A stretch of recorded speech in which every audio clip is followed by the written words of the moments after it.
babu wani kama da kai, ai babu wani. Yeah, hello everybody. You're welcome to yet another edition of Africa's Realities. As usual, my name is Mr. Johnson Yakubu Sani, and today I'm out with another video. And today I want to talk about the imminent protest that is coming up tomorrow. Tomorrow is 1st of October 2024. Now, 1st of October 2024, Nigerians are gearing up for another protest. Now, we had a protest 2 months ago, exactly 2 months ago. That is the 1st of August. We had a 10 days protest in Nigeria, which I believe have resulted to nothing. Now, we are gearing up for another protest tomorrow, 1st of October 2024. Now, I believe that that protests in Nigeria are counterproductive. And I have my reason to tell you why I tell you that protests are counterproductive in Nigeria. But before I do that, please, I want you to subscribe and ring the notification bell so that whenever I come your way with another video, you'll be amongst the first to watch. And I want to thank you, my returning subscribers, as you always keep in touch and always keep faith with me in this series of videos that I make here. Now, without further ado, let's go into the topic of today. Now, there's an imminent protest that is about to take place in Nigeria and is coming up tomorrow, the 1st of October 2024. Now, every 1st of October is Nigeria's independence, because Nigeria gained independence on the 1st of October 1960. So tomorrow Nigeria is celebrating 64 years of independence, 64 years of self-rule. Since 64 years since colonial masters left Nigeria, and we Nigerians began to be in helms of the affairs of our country. And now tomorrow is 1st of October, another Independence Day, to commemorate Nigeria's 64th birthday. Now, same as the government is putting preparation for the celebration of the independence, Nigerians are also putting up preparation for a massive protest. Now, I want to categorically say that this protest that is going to happen tomorrow is going to be another counterproductive protest, because each and every protest that has happened in Nigeria has gone or has become a counterproductive activity, because it never produced anything. In fact, it even makes us go worse than we were before protest. Now, and I don't see any change. I have reasons why I believe every Nigerian protest is counterproductive, and I'm going to enumerate these reasons here. But before I do that, I just want to tell us some little things.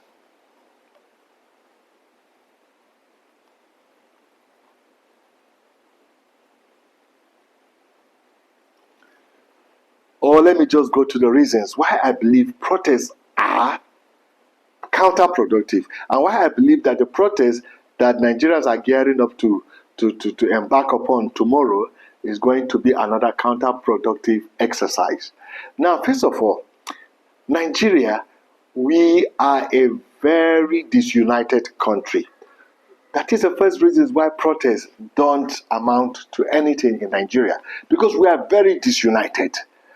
We are disunited in terms of religion, and we are disunited in terms of ethnicity.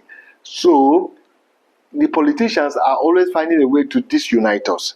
Now, like I said earlier, there was a protest that went on the 1st of August this year, and it was a 10-day protest. And in this protest, some people even died.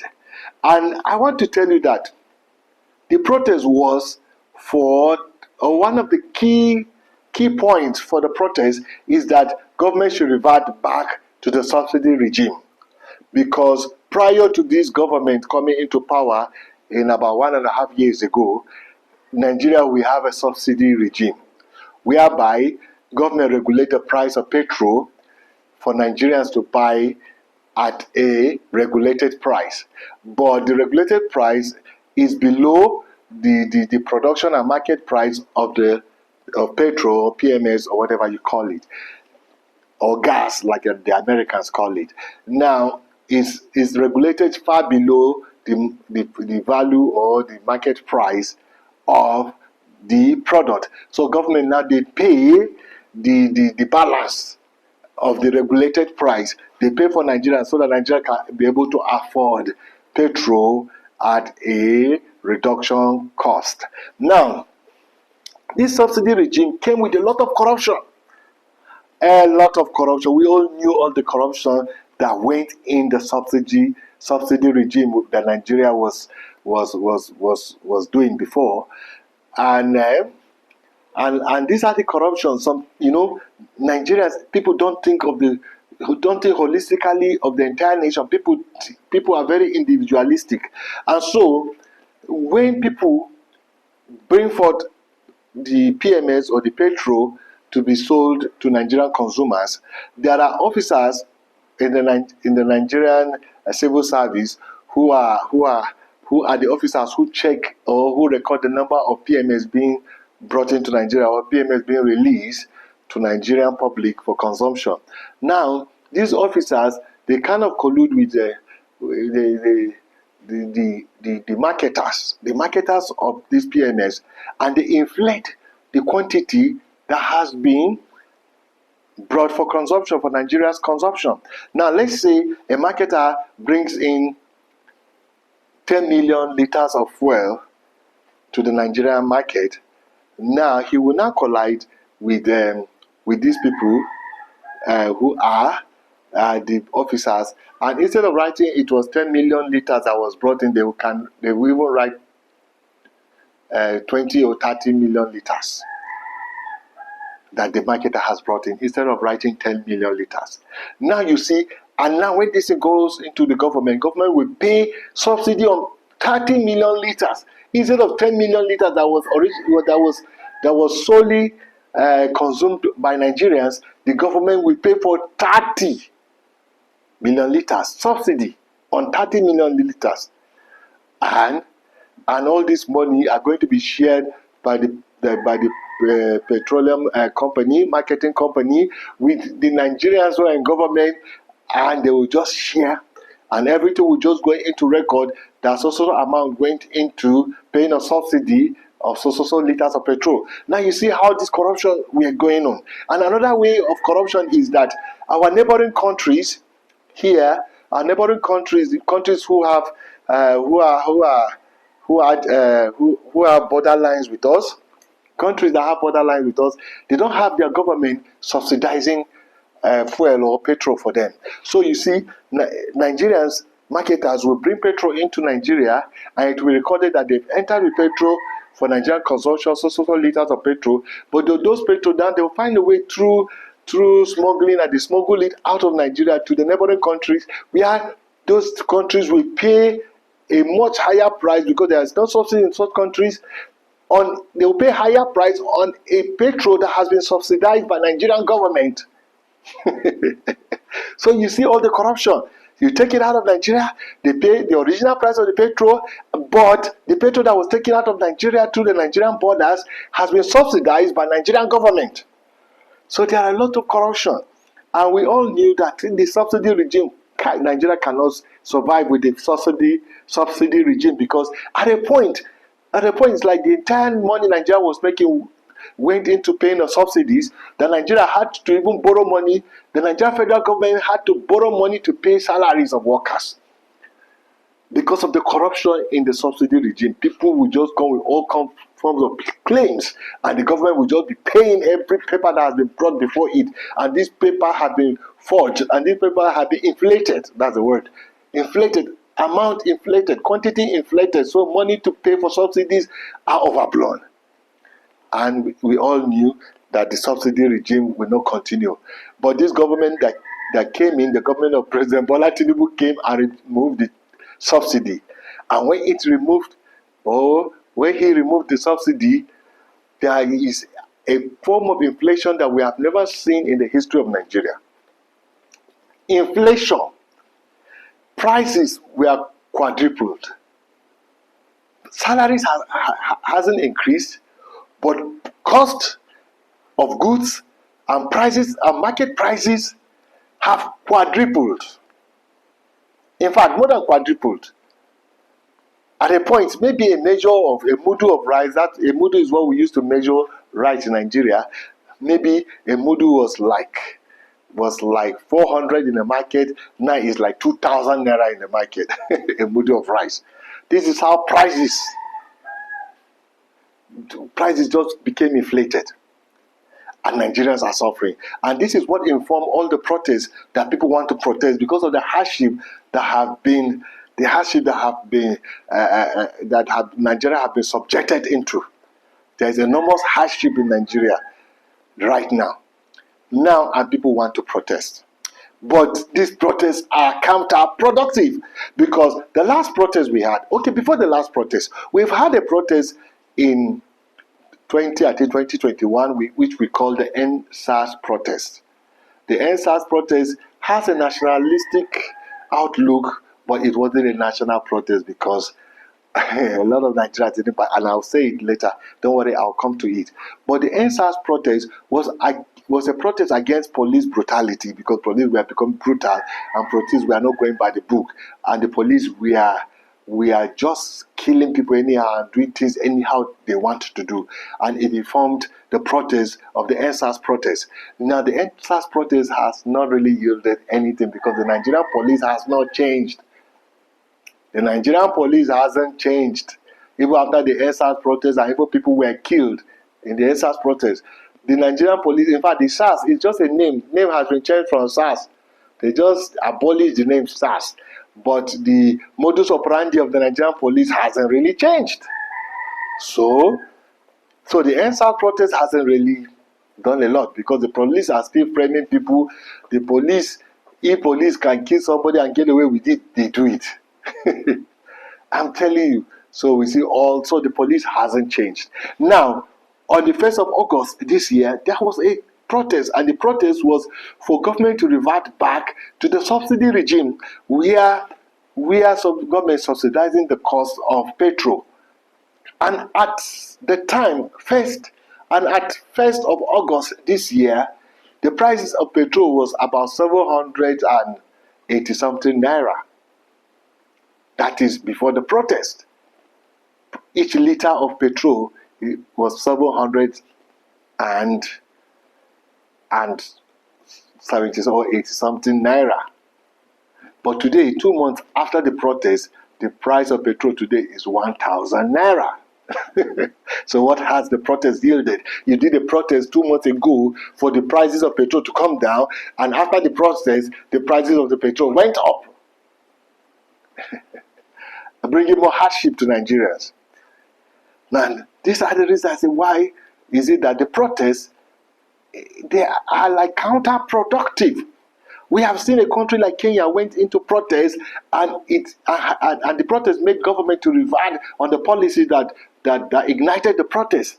But we in Nigeria, we went to protest, and instead of the government reversing the policy, the government are intensifying the policies that we are protesting against.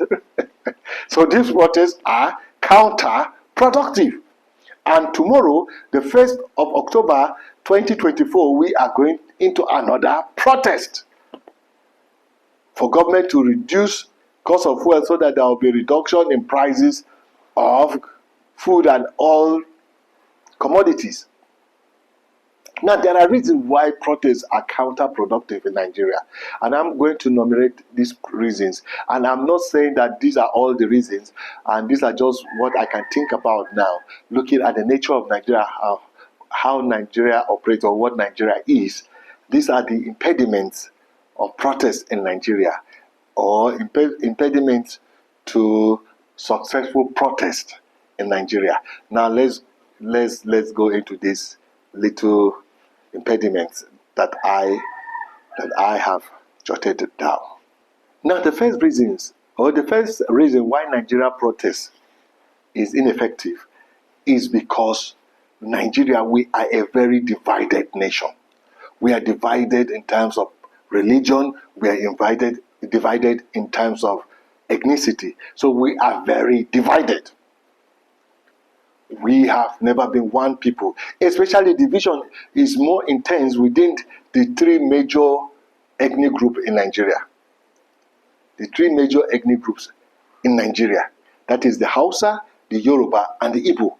These three ethnic groups are very divided. The other small ethnicities in Nigeria, which amount to almost 500 different ethnicities, some are larger than others, others are very small, others can be like just just about 10 or 12 villages speaking the same language, and that is as little as they are. But there are some that are as many as 4, 5, 6 local governments. They speak the same language. So we have different minority ethnicities in Nigeria, and they are even in different categories. But these different minority ethnicities, we don't have the kind of divisions that we see within the three majority ethnicities in Nigeria, which are the Hausa, the Yoruba, and the Igbos. Now, because there is great division and there is great disunity, you find out that we don't have one front. And when you have a people who are divided, who are never coming out with one front, you don't have things, they don't have results in whatever they do. Now look at Kenya. I like to give an example of the protests we see in Kenya. Now Kenya, it's not as if they are not divided, because we all know Kenya is somewhat divided, because we know Kenya has had an election where we see ethnicity, were fighting against each other, and there were killings because of an election that happened in the country. This happened about 10 years ago, where Kenyans were killing Kenyans, where Kenyans are killing themselves because of ethnicity. So we know there are ethnic divisions in Kenya. But somehow, when it comes to common reasoning, the Kenyans, they kind of have one front, and they keep aside ethnicity when they want to have things done. But I don't know, in Nigeria, there is no way we can keep ethnicity aside and have a one front. As a people, we must be divided via ethnicity or via religion. Now, even the protest I told you about, the NSAS protest, that has a seeming nationalistic outlook, it was a national protest because the Hausa people didn't partake in the NSAS protest. In fact, the Hausa people were saying the NSAS protest was a protest to bring down a government of a Hausa man, government of Muhammadu Buhari. The Buhari government, the Hausa people say this is just a ploy by the southern Nigeria to bring down the government of Muhammadu Buhari, and they never participated. Even though the police brutality is being suffered by all people, the Hausa people, everybody went through or goes through this police brutality, but yet the Hausa people never participated for a protest that is out to check the high-handedness of Nigerian police. Now, why didn't the Hausa people partake? Is because the person in power was President Muhammadu Buhari, a Hausa Fulani man. And the Hausa people felt they can't do anything against this government, no matter how bad, against that government, no matter how bad the government was. Now, I'm not saying other people didn't participate in NSAS. There are a lot of different tribes in the north, in northern Nigeria. Other people from different ethnicity, they came out to protest. But Hausa people, which is the majority tribe, which has almost about 8 states, 8 of Nigerian states that are Hausa states.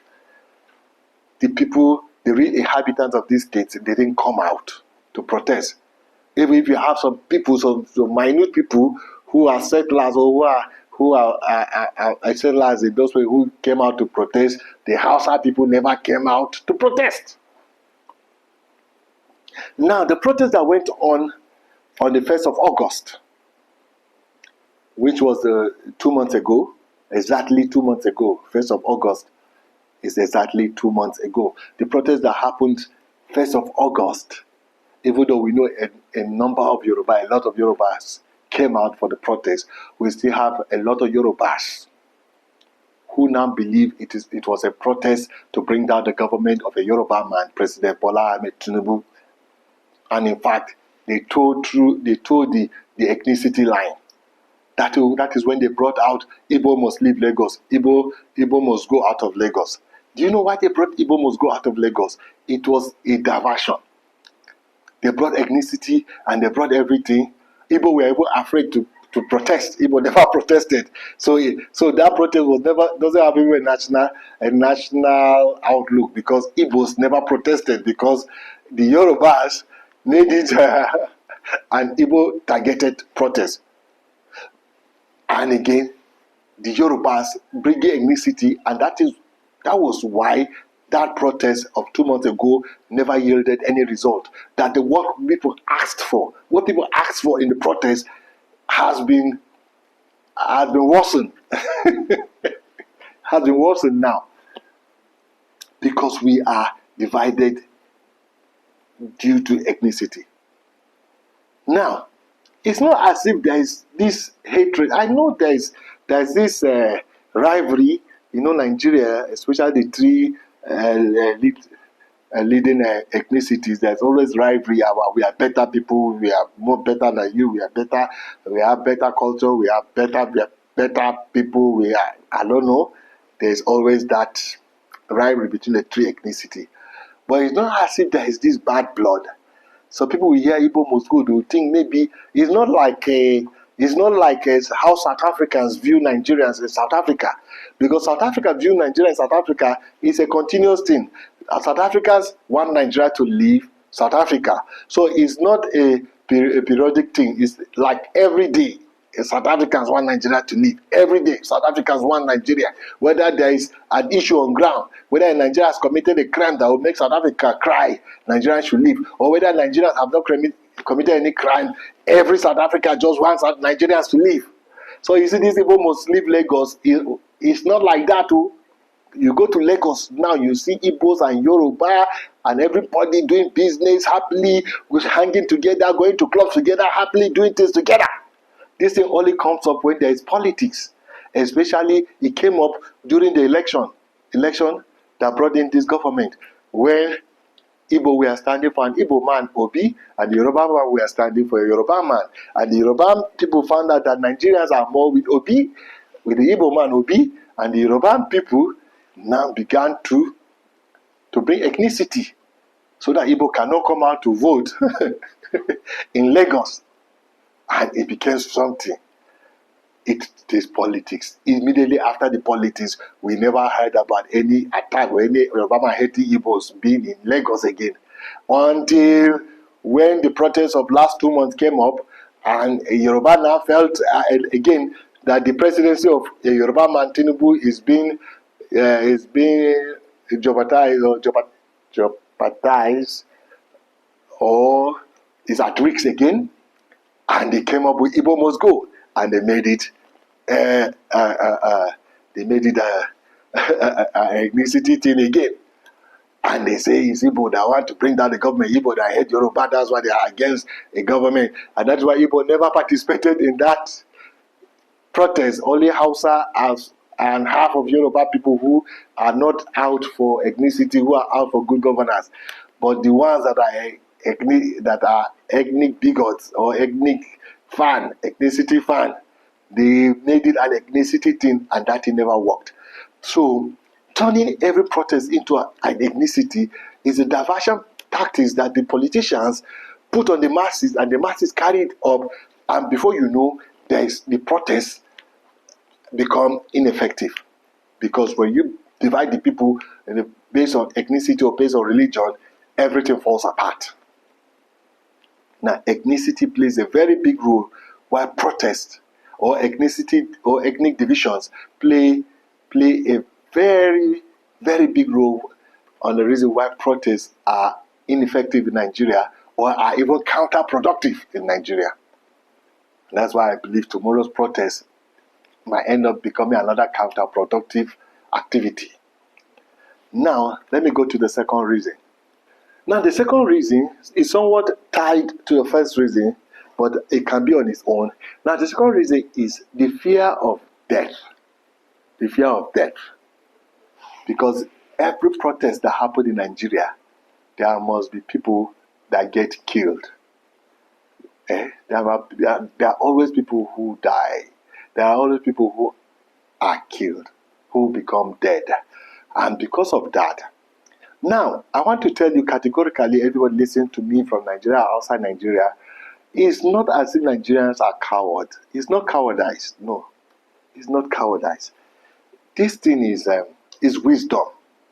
Because a coward is a person who knows that something will affect a change, but he may lose his life while doing something that will affect a change. But he now, because he will lose his life, he now doesn't do that thing that will affect a positive change, and that is a coward. But the person who knows that he may lose his life and nothing will get changed is not a coward. He's just being wise. Because look at the protest that happened on the 1st of August this year. I think it was reported that 12 people lost their lives, and we know that is official report. We know it might be more than 12 people. Now these 12 people lost their lives, and Nigeria got worse and never got better. So what have they achieved? They were killed in a protest that became a counterproductive to them, to what it is aimed for. So the fear of being killed on something that at the end will not even change anything. Look at people that soldiers came and killed in the NSAS. Has it really changed anything? Police are still blocking cars on the road and collecting bribe. Police are still doing whatever they want to do. Because protests don't effect changes in Nigeria. The ethnicity is the reason why, is mostly why they don't effect changes, but the fear of death is the reason why people don't go all out and all the way. Because when they start and the police become brutal and the authorities become brutal, everybody goes back to his shell and say, I won't die for this cause. That I don't know whether it will even effect any change. Now, the fear of death does not make Nigerians to go all out. Now, a real protest is a protest where people go all out. They lay their life to see that the changes are being effected. But when people go out and the next thing they find out their lives are at risk and they return to their shell, we don't find any result. And these people are not cowards. I'm telling you the truth, they are not cowards. If only they know they will lay their life and something will happen. Well, look at the Arab Spring. Can we think of the Arab Spring? One man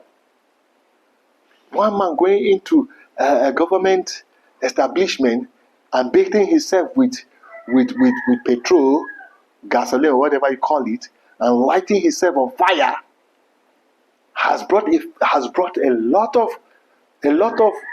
government down. How many government? Mubarak of Egypt down. The man of Tunisia, his government down. The man of Gaddafi down. Most of the Arab government, every government down because of one man who killed himself.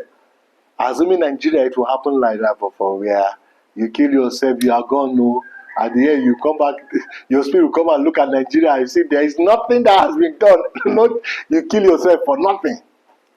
So the fear of being killed doesn't allow people to go all out, and when people don't go all out in a protest, they don't effect any change, or they don't effect changes.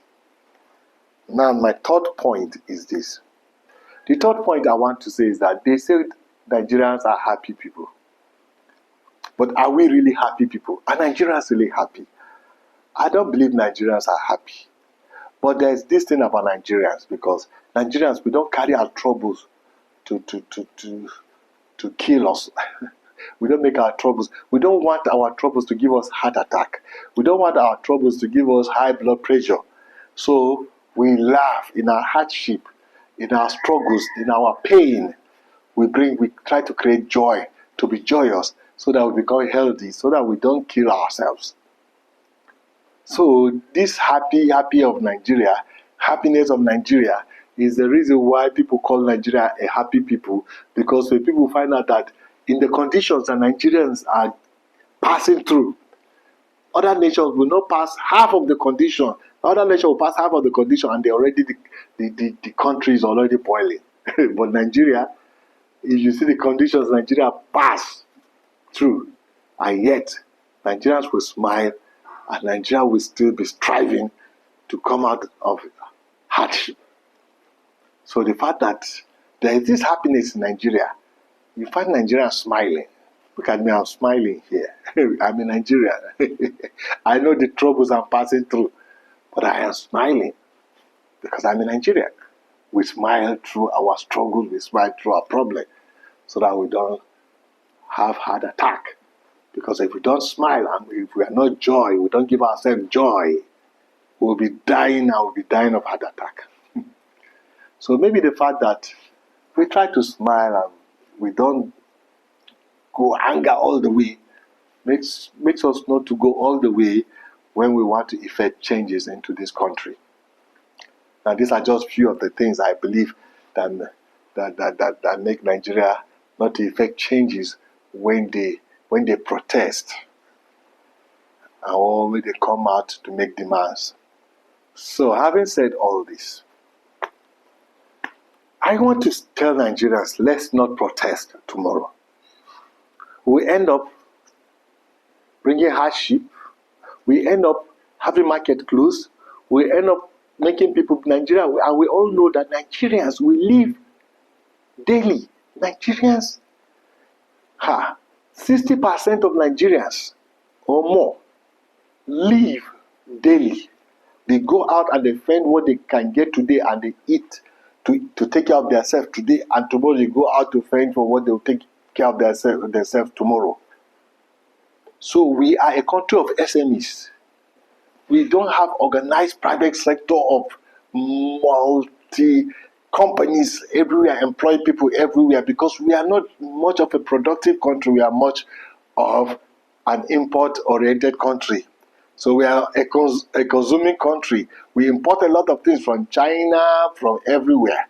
So we are imports. So we give Chinese work while we don't have jobs, because the companies are not here. The companies are based in China, are based in US, are based everywhere, and we import everything, and we don't have the jobs. And because we don't have the jobs, we are daily hustlers.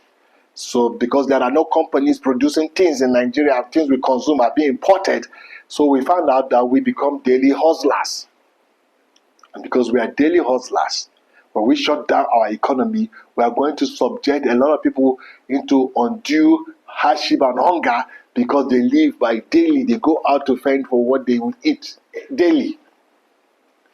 So, and at the end, are we sure this is going will bring any result? Because at the end, it will become an ethnicity thing and anything, and again, it will not bring forth result.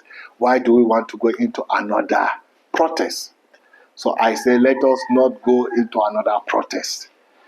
Nigerians, protests have not been helping us. Let's not go into another protest.